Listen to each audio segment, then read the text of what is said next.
하나님의 말씀 누가복음 7장 36절에서 50절 신약성경 101페이지입니다. 누가복음 7장 36절에서 50절 교독하겠습니다.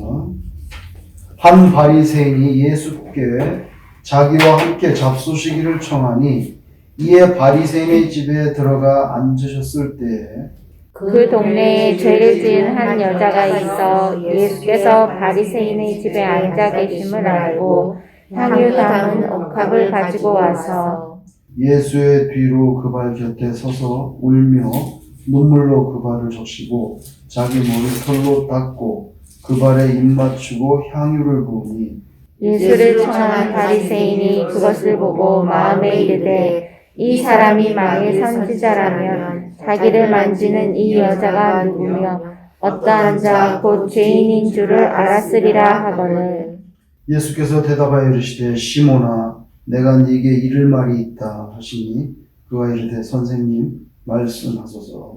이르시되 빚주는 사람에게 빚진 자가 둘이 있어 하나는 500데나리온을 줬고 하나는 50데나리온을 줬는데 갚을 것이 없으므로 둘 다 탕감하여 주었으니 둘 중에 누가 그를 더 사랑하겠느냐. 시몬이 대답하여 이르되 내 생각에는 많이 탕감을 받은 자니이다. 이르시되 내 판단이 옳다 하시고 그 여자를 돌아보시며 시몬에게 이르시되 이 여자를 보느냐. 내가 네 집에 들어올 때 너는 내게 발 씻을 물도 주지 아니하였으되 이 여자는 눈물로 내 발을 적시고 그 머리털로 닦았으며 너는 내게 입맞추지 아니하였으되 그는 내가 들어올 때로부터 내 발에 입맞추기를 그치지 아니하였으며 너는 내 머리에 감람유도 붓지 아니하였을 때 그는 향유를 내 발에 부었느니라. 이러므로 내가 내게 말하노니 그의 많은 죄가 사하여 줬도다. 이는 그의 사랑함이 많으니라. 사함을 받은 일이 적은 자는 적게 사랑하느니라.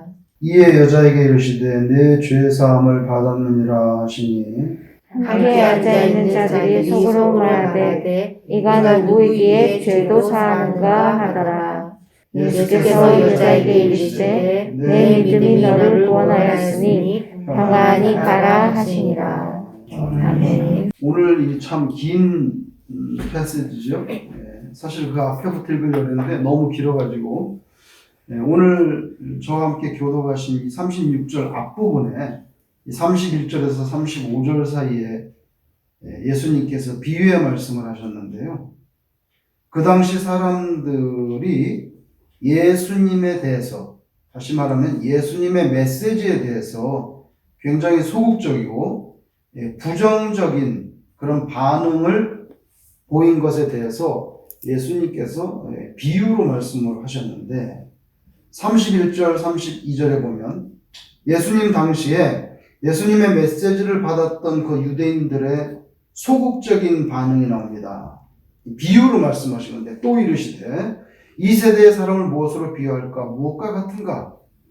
비유하건대 아이들이 장터에 앉아 서로 불러 이르되 우리가 너희를 향하여 피리를 불어도 너희가 춤추지 않고 우리가 곡하여도 너희가 울지 아니하였도다 함과 같도다.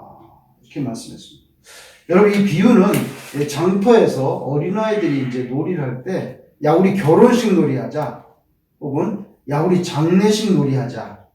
그러면 이제 이렇게 편을 갈라가지고 신랑 각시가 결혼하는 날 자 우리가 피리를 불 테니까 그 너희는 막 신나게 춤을 춰라.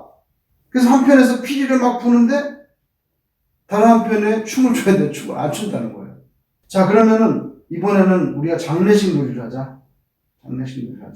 우리가 막 곡을 할 테니까 니네가 막 우는 그런 흉내를 내라. 그래서 막 곡을 하는데 한편에서 울어야 되는데 반응이 없다는 거예요. 이 비유는 예수님께서 오셔서 하나님의 나라에 대해서 이렇게 전하셨는데 그 반응이 있어야 되는데 도무지 반응을 보이지 않고 소극적이다 이거죠. 굉장히 마음이 또 강팍한 거예요. 말씀을 들어도 반응이 없고 예수님께서 회개하라고 외쳤지만 회개와 관계가 없는 지극히 강팍하고 대단히 소극적인 그런 유대인들에게 예수님께서 경고의 말씀을 장터의 어린아이의 비유로 말씀을 하는 거죠. 그런 말씀을 하셨어요. 하시고 바리새인의 집에 초대를 받아서 갔다는 겁니다. 이제. 근데 오늘 본문에 한 여자가 나오는데 과거에 죄가 많았나 봐요. 예수님께 은혜를 받았는데 너무 감사한 거예요. 예수님의 메시지를 들었겠죠? 그러니까 자기가 너무 감사한데 이걸 표현을 해야 되겠는데 오늘 본문에 보면 굉장히 적극적인 그런 표현을 합니다. 자기가 가지고 있던 가장 비싼 향유 옥합을 예수님께 가지고 와서 예수님의 발을 붙잡고 울면서 눈물을 많이 쏟아서 예수님의 발을 적시고 그 다음에 자기 머리카락으로 주님의 발을 닦고 또 향유도 부었단 말이에요. 여러분 오늘날도 만약에 이런 일이 있다면 이게 보통 일은 아니죠. 오늘날도. 그런데 여러분 그 2000년 전에 남녀 7세 부동석 정도가 아니라 아주 그냥 남녀 구분이 확실한 그 시대에 그리고 사람들이 보기에 최소한 랍비라고 여기는 그런 남자의 발에 와가지고 막 울면서 머리카락을 풀어가지고 상상을 해보세요. 얼마나 정말 굉장히 충격적인 사건이에요, 사실 이거는. 그죠? 아주 적극적으로 자기가 받은 은혜를 표현했단 말이에요. 근데 이 집주인 바리새인 시몬은 아주 다른 모습이에요. 예수님을 초청해 놓고 예수님의 말씀에 의하면 넌 나한테 발 씻을 물도 안 줬잖아. 보통 손님 초대하면 샌들 신고 다니니까 물을 부어가지고 뭐 하인이 씻지 않으면 물이라도 줘야 되는데 발 씻을 물도 안 주고 지금 그냥 있는 거예요. 너 내 머리에 발을 감람유 이거 한 숟가락도 안 줬잖아 지금. 손님을 귀하게 대접해서 머리에 올리브유죠. 이렇게 영화롭게 하는 게 손님을 감염도 하나 안 줬는데 이 여인 이 비싼 향유를 갖다가 내 발에 붓지 않았냐. 그죠? 근데 이 시몬이라고 이름이 나옵니다. 이 소극적인 모습이잖아요. 초대가 형식적이고 왜 초대했는지 모르겠어요. 바리새인들이 왜 예수님 별로 안 좋아하는데 왜 초대했는지 모르겠어요. 혹시 마지못해 무슨 초대해야 될 이유가 있었는지 그냥 체면상 초대해야 될 이유가 있었는지 아니면 자기가 요새 한참 뜨는 어떤 목사님 우리 집으로 모셔가지고 한번 식사 대접했다고 그런 것을 좀 표현하고 싶었는지 그런데 현실은 굉장히 무성의한 모습으로 나옵니다. 무성의한 모습. 이게 이제 거칠해져요. 발 씻을 물도 안 준 거 보니까 그냥 생색 내려고 격식 갖추려고 마지못해 한 것 같아요. 마지못해. 제가 일기를 가끔씩 쓰는데 오래전에 쓴 일기를 보니까 어떤 분이 사무실에다가 귤 망사로 된 그거를 이제 저 먹으라고 가져온 것 같아요. 그런데 제가 앉는 테이블이 있고 사무실에 그리고 또 이제 일반 테이블이 있는데 일반 테이블에다가 가져다 놨어요. 이름이 없어, 이름이. 근데 3불 9불짜리 귤 망사로 된 거를 갖다 놨는데 이게 봉다리에 담았는데 봉다리가 다 찢어졌어. 있잖아요, 일반 땡큐라고 쓰는. 근데 그게 찢어질 수도 있는 거죠. 근데 보통 찢어진 게 아니야. 촥촥촥촥 찢어졌어. 여러 군데가. 그렇게 올려놓고 왔어요. 제가 보기에는 저 먹으라고 놓은 것 같아. 사무실에 키를 가지고 있는 사람은 딱 한정되어 있기 때문에. 그런데 이제 별로 그렇게 기분이 좋진 않더라고요. 그러면 그 비닐을 벗기고 올려놓고 자기가 이름을 밝히기 싫으면 목사님 드세요라고 메모를 남긴다든지 밝히기 싫으면 근데 밝히지 않고 그냥 봉다리에 대는데 봉다리 다 찢었어. 그래서 손대지 않았어요. 별로 솔직히 인간적으로 기분 좋지 않고 해서 추수감사절이었어요. 그때. 저는 교인들 집에 큰 자비로 큰 거를 선물을 하던 시즌이었어요. 제가 굳이 그걸 받아야 될 일도 없고, 뭐 그런 거 받아도 감사한데, 초콜릿 하나를 받아도 감사한데, 그렇게 느껴지는 거예요. 내버려뒀어요, 그냥. 며칠이 지났어요. 그 다음에는 그게 제 책상으로 옮겨졌어요. 책상으로 옮겨졌는데, 메모가 다 붙었어요. 붙었는데, 다른 사람이 붙인 메모예요. 이 귤은 누가 드린 겁니다. 그걸 다른 사람이 붙여놨어요. 아니, 그게 일기가 있더라고요. 뭐, 새까맣게 잊어버리고 있었는데. 그저께 저녁에 이렇게 뭘 검색하려고 제 일기를 검색을 했더니 그게 뜨는 거예요. 그래서 그게 이제 지금도 이제 일기 읽고 나니까 선명하게 생각이 나더라고요. 무성의한 거죠. 무성의한 거죠. 그러니까 그거는 추수감사절이라고 뭘 하나 주기는 줘야 되겠는데 안 줘도 되지 뭐 그거. 근데 이건 더 안 좋은 거예요. 초대 안 해도 돼요. 근데 초대해놓고 발 씻을 물을 안 준다? 굉장히 예에서 벗어난 거죠. 예수님이 아무 말씀 안 하셨잖아. 근데 그 여인이 와서 막 이런 퍼포먼스가 기상천외 퍼포먼스가 일어나니까 주인장이 못마땅하게 여기고 인상이 찡그러졌던 거예요. 그러니까 예수님께서 말씀하시는데 보세요. 예수님도 인성이 있기 때문에 속에서 섭섭했던 얘기가 나오잖아. 너 나 발 씻을 물도 안 줬잖아. 제 생각에는 그 여인이 오지 않았으면 끝까지 나오실 때까지 그냥 식사하고 나오셨을 거예요. 예수님이 꼬장꼬장하게 그러지 않으셨을 거예요. 근데 이런 일이 벌어지고 주인장이 마음이 불편해하니까 왜 불편해하냐? 왜 네가 그 여자를 비난하느냐? 이렇게 하다 보니까 근데 예수님도 인성이 있어서 속에서 그 얘기가 나오신 거야. 근데 아주 구체적으로 나왔어. 발 씻을 물도 안 줬지? 머리에 바른 기름도 안 줬지? 굉장히 마음이 강팍하고 피리 불어도 춤추지 않고 곡해도 울지 않는, 좋게 말하면 소극적인데. 두 번째로 보세요. 읽지 않았지만 33절 34절에 보면 이 부정적인 사람들에 대한 그런 경고가 나오는데요. 뭐라고 말씀하셨냐면 세례 요한이 와서 떡도 먹지 아니하며 포도주도 마시지 아니하며 너희 말이 귀신이 들렸다더니 인자는 와서 먹고 마시며 너희 말이 보라 먹기를 탐하고 포도주를 즐기는 사람이다. 세리와 죄인의 친구로다 하니.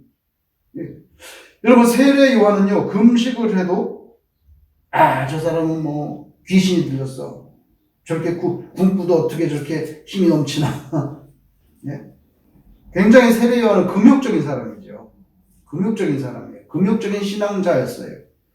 금식을 해도 문제가 제기되고 예수님 오셔가지고 막 맛있게 드셔도 문제가 됩니다. 지극히 부정적인 사람들 먹어도 탈이고 안 먹어도 문제되고 이 빨간 안경을 쓰면 다 그냥 빨간 거예요. 노란 것도 빨갛고 파란 것도 빨갛고 다 안 좋아. 다 안 좋은 거예요. 부정적인 시각으로 바라보면 전부 부정적으로 보이죠. 오늘 본문에 등장하는 바리새인 시몬, 향유 옥합을 깨뜨려 부은 여인의 행동에 대해서 대단히 못마땅하게 생각하고 그 행동을 용납하신 예수님 자체를 마음속으로 비웃고 있어요. 뭐라 했어요? 야, 이 사람 진짜 선지자라면 저 여자가 얼마나 안 좋은 여자인지 아는데 저렇게 발머리에서 그냥 울고 저 난리를 치는데 물러가라 하지 않고 저 다 그냥 있어? 아이고, 아무것도 모르는 가짜 선지자인가 봐. 비웃고 있는 거예요. 자기가 받은 은혜가 너무 커가지고 사람들의 시선이 따가운 거 왜 몰랐을까요? 그 여자가 바보가 아닌데 다 알았겠죠. 그런데도 적극적으로 표현을 합니다. 주님의 은혜에 대한 감사가 이걸 감당을 못해 그냥 드려야 되겠다. 우리는 어떤가? 적극적인가? 강팍하고 소극적인가? 우리는 신앙생활에 긍정적인 면이 있는가? 아니면 부정적인가? 은혜를 깨달은 자는 자기가 받은 은혜를 이렇게 표현하고 싶어 하죠. 이렇게 발 씻을 물도 안 주고 초대 안 하면 되는 거예요. 그냥 아싸라게. 왜 초대를 해? 그죠? 이거 399짜리 망사를 안 줘도 돼. 근데 발기발기 거의 찢어진 거에다가 주니까 그건 참 모욕적이 되는 거죠. 모욕적이 되는 거예요. 그 동일 인물이 예전에 또 선물을 줬는데 무슨 제 기억에 선물 바꾸기 뭐 그런 성탄절인가 뭐 그런 거랬던 것 같은데 이제 그게 저한테 돌아오고 하필이면 또 그렇게 장사가 그렇게 되는 거예요. 집에 가서 풀러봤는데 이제 자기 집에 있던 걸 들으면 괜찮아. 뭐 리사이클 하는 거지 뭐 사. 나도 받은 거 필요 없어 주고 하는데 리사이클 하면 좋은데 전기로 무슨 쿡 하는 건데 코드가 없어. 근데 코드가 스페셜 코드라 아무거나 고칠 수가 없는 특수 코드야. 올해까지 제가 보관하고 있다가 수십 년을 보관하고 있다가 올해 버렸죠 아마 제 기억이 봐. 왜냐하면 그 코드를 찾을 수가 없기 때문에 그렇게 그런 대상이 그렇게 망사를 찢어진 거에다가 주니까 더 이제 그게 어려운 거예요. 여러분 오늘 본문에 이 고전에 예수님께서 무슨 결혼식 놀이, 그다음에 장례식 놀이, 세례 요한 자기를 언급하셨는데 그 다음에 초대돼서 받으셔 가는데 공교롭게 그렇게 비슷한 문맥이 된 거예요. 자기 그 주님에 대한 존경과 사랑을 적극적으로 표현한 여인과 거칠의 형식으로 불러가지고 발 씻을 물도 안 줬던 이 두 남자와 여자가 너무 선명하게 대조가 됩니다. 손양원 목사님 아시죠? 제가 본 건 아니지만 그분 성경책 표지에 페이지인지 모르겠지만은 표지에 시편 116편 12절을 써놨대요. 그게 뭐냐면 내게 주신 모든 은혜를 그 구절이 내게 주신 모든 은혜를 내가 여호와께 무엇으로 보답할까? 요 말씀입니다.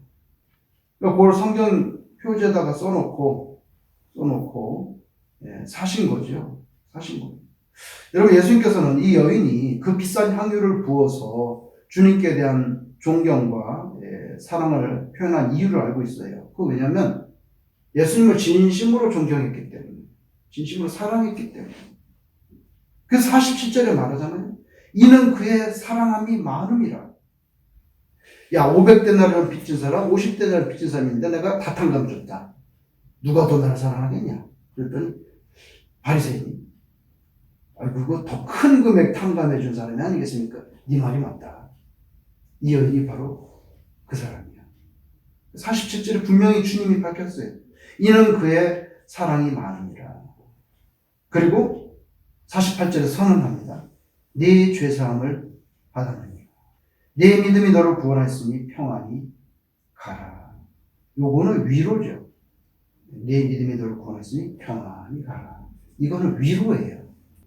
아무 걱정하지 말고 가라. 여러분, 이 세상을 힘들게 하는 것, 그것이 무슨 직장이든지 가정이든지 교회든지 간에 힘들게 하는 거는 두 가지가 있습니다. 하나는 특권의식이고요. 특권의식.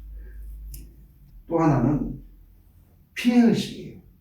둘 다 무서운 거예요. 근데 특권의식은 주로 성공한 사람들이 가지고 있어요. 피해의식은 주로 인생에서 이 큰 성공을 거두지 못했다고 실패한 사람들. 피해의식이 있어요. 그래서 대인관계에서도 근데 또 무슨 피해를 받을까 이런 생각을 할 수가 있는 거죠. 그런데 둘 다 무서운 거예요. 우월감 무섭죠. 우월감 있는 사람은 다른 사람을 다 그냥 발가락새 때려야거든요. 우월감도 무섭지만 열등감 이거 굉장히 무서운 거예요. 파괴력이 있어요. 조직 안에서 문제를 일으키고 사고를 친다. 그럴 수가 있어요.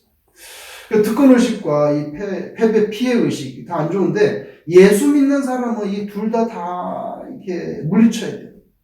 예수 믿는 사람에게는요 특권의식 피해의식이 아니라 말하자면 은혜의식이 있어요. 은혜의식. 로마서 1장 14절 헬라인이나 야만인이나 지혜 있는 자나 어리석은 자에게 다 내게 빚진 자. 뭡니까? 나 예수님에 의해서 구원받았어. 나 이거 이제 다 전해야 돼. 나 다 섬겨야 돼 이거. 그럼 아무 문제가 되잖아요. 특권의식도 없어지고 바리새인의 베냐민 지파에 가말리엘에서 공부했다 그러고 생후 8일 만에 할례받고 히브리인지 자랑하거나 많이 써. 근데 나 배설물이야 이거. 특권의식 싹 없어집니다. 그리고 그렇게 동족 유대인에게 돌맞아 죽을 뻔하고 핍박을 당해도 피해의식이 나타나지 않아요. 그분의 글에 나 이번에 루스드라 갈 건데 또 돌맞아 죽을 줄 몰라 어떡하지? 이런 게 안 나타난다고요. 이게 은혜의식 가운데 사는 거예요. 예를 들면 빌립보서 4장 10절에 나는 비천에 처할 줄도 알고 풍부에 처할 줄도 알아 모든 일 곧 배부름과 배고픔과 풍부와 궁핍에도 처할 줄 아는 일체의 비결을 배웠노라. 이게 뭐냐는 거예요. 이게 내가 주님의 은혜를 받았고 주님의 은혜로 살고 있고 그 은혜 의식이에요. 그래서 비천하고 궁핍에도 원망이 없고 풍부하고 배불러도 의시된다든지 교만할 수 없는 것은 이 전부 내 상황이 배부른 상황이든지 지금 비참한 상황이든지 간에 무슨 상황이든지 간에 어쨌건 나는 하나님의 주권 아래에서 그분의 섭리와 손길 아래에서 내가 통치받고 있고 내 인생이 굴러가고 있다는 그 신앙, 우리의 삶의 이런 모양 저런 모양 여전히 전부 다 주님의 은혜 속에 있다. 분명히 다 하나님이 알고 계시고 너 배부른 거 알고 있고 너 비참한 거 어떤 경우도 다 알고 있다는 거예요. 은혜 속에 있다고 하는 그런 주께 대한 철저한 신뢰가 있을 때 이게 가능한 거죠. 그러면 특권의식이 없어요. 잘난 게 없으니까. 그 다음에 피해의식도 없어요. 왜? 어차피 주님이 다 알고 해결하실 건데. 잠잠히 기다리라. 여호와의 구원을 기다리라고. 여러분, 오늘 이 여인이 잘한 게 있어요. 제가 볼 때는 잘한 게. 두 가지라고 생각해요. 뭐냐면은, 은혜를 깨달았다는 거. 못 깨닫는 사람도 많거든요. 내가 주님의 은혜를 살고 있다 못 깨닫는 사람이 천지. 깨달았다는 게 얼마나 중요합니까? 근데 또 잘한 게 있어요. 주님의 은혜를 받았다 깨달았는데 그거를 표현하는 거예요. 이게 잘했다고 생각해. 자, 어떤 사람은 깨닫지도 못해. 깨달아도 표현을 못하거나 안 하는 사람이 있어요. 근데 거기까지 나았기 때문에 이 여인은 정말 예수님께서 기뻐하셨던 것 같아요. 평안히 가라. 아무 걱정하지 말고 가라. 그죠? 우리가 잘 못하는 거, 은혜를 받아도 잘 깨닫지 못하는 영적인 무지. 그 다음에 깨달았는데 주님께 표현을 안 하거나 못하는 무례함이 사실. 엄밀히 말하면. 발 씻은 물 안 줬잖아. 그죠? 뭡니까? 예의가 없는 거예요. 그걸 무례라 그래요. 무례해요. 그리고 세상적인 말로 보면 교양이 없다 그래요. 세상적인 말로는. 그죠? 자, 선물을 주는데 봉다리가 많이 찢어졌으면 봉다리를 벗기고 드려야죠. 그죠? 그 예의잖아요. 교양이잖아요. 미니마이즈 되는 거. 그죠? 뭐 심한 걸 요구하는 게 아니에요. 초대했으면 발 씻을 물 줘야죠. 미니마이즈 된 거예요. 진수성찬을 안 쳐도 발 씻을 물을 줘야죠. 최소한. 그게 안 되는 거. 영적인 무지, 깨닫지 못하는 거. 깨달아도 무례한 거. 표현 안 하는 거. 아니면 형식적으로 하려고 하는 거. 여러분, 주님의 고난과 부활이 우리를 살리죠. 우리가 주님께 대한 태도가 어떠냐는 거예요. 신앙생활 가운데. 긍정적인가? 아니면 조건 반사적이고 이해타산적인가? 이게 뭡니까? 뭐 잘 되면 땡큐 그러다가 못 되면 안 좋아하시나 봐 나를. 네? 조건 반사적이잖아요. 그죠? 조건 반사. 이해타산적인가? 쉽게 불평하고 의심하는 모습인가? 우리는 분명히 이 땅에 빈손으로 왔습니다. 죽을 때 분명히 빈손으로 가죠. 주머니에 100불로 주는 사람 못 봤어요. 나 실제한테. 그러나 그 출생과 사망 그 사이 빈손으로 오고 빈손으로 가는 거 확실한데 그 출생과 그 사망 사이에는 언제나 우리가 주님의 은혜로 사는 줄로 믿습니다. 바리새인 시몬처럼 제가 주님 입장 생각해보세요. 한 끼 적선하냐 나한테? 솔직히 말해서 발 씻을 물도 안 주고 내가 거지로 보여? 주님께 한 끼 적선하듯이 우리가 시몬처럼 그런 태도가 아니라 자신의 가장 소중한 거 뭡니까? 나는 너무 바쁜 사람인데요. 비행기 타고 막 남미에 가야 되고 공장에도 가야 되고 파라과이 공장 가야 되는데 봉제 공장 가야 되고 내가 어떻게 주를 지킵니까? 그런 사람은요 시간이 정말 중요해요. 일주일에도 2번씩 비행기 타고 막 멕시코에 공장 가야 됩니다. 어떻게 주일 지킵니까? 주일 지켜야 되는데. 그러면 공장을 반삼푼 남기고 당신은 예수 잘 믿고 그냥 조금 덜 벌고 사셔. 가장 소중한 거 뭐냐는 거예요. 오늘 이 여인 가장 소중한 것을 뜨거운 사랑과 존경 가운데 드렸죠. 우리의 신앙의 헌신이라는 게 만약에 있다면 시몬처럼 그렇게 하지 말고 여인처럼 되기를 주님 이름으로 축원합니다. 아멘.